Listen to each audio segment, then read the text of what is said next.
I injected into my abdomen, I could get bruising, gas, or pain, and any type of movement, pressure in my stomach, abdomen area would just exasperate in pain because of my endometriosis. Then I actually have a picture of myself. I am sitting, looks like I'm wearing scrubs.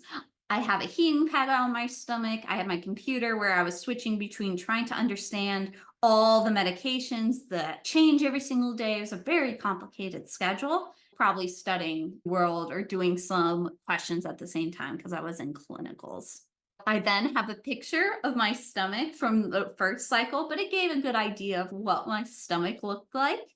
If I was doing a physical exam on myself, I would describe my abdomen as diffusely tender with maximal tenderness in lower quadrants, voluntary guarding of lower quadrants, bruising surrounding the umbilicus, decreased bowel sounds, and no rebound tenderness. So a lot of big words, but it's the way doctors talk to describe the different symptomatology that I was experiencing.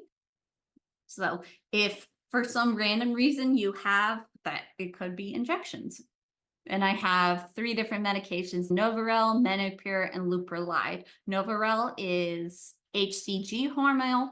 Menopur is a mix of FSH and LH, so follicle stimulating hormone and luteinizing hormone. And Leuprolide is a GnRH agonist, so just the description of the mechanism of action of what those special names of medications are. So to deal with all this pain, I used a heating pad, took baths, took acetaminophen. I forgot this until later on, 81 milligrams of aspirin, because as your estrogen goes up, you have a greater chance of blood clot. So that's why they had me also do aspirin, but no ibuprofen, which was sad because I needed decreased inflammation, but we can't do too many things at once. And then also I had a history of stomach ulcers, so I try not to have ibuprofen. Next, I have a picture of my follicles. This one's after I've been going through hormones for a bit, and it says ovary 12, left ovary 11. So that's pretty exciting that my ovaries did have little baby follicles that were growing. Next, I wrote maternity clothes as an infertile individual. I purchased maternity pants, which don't have a band around my abdomen, which causes me so much pain throughout the day.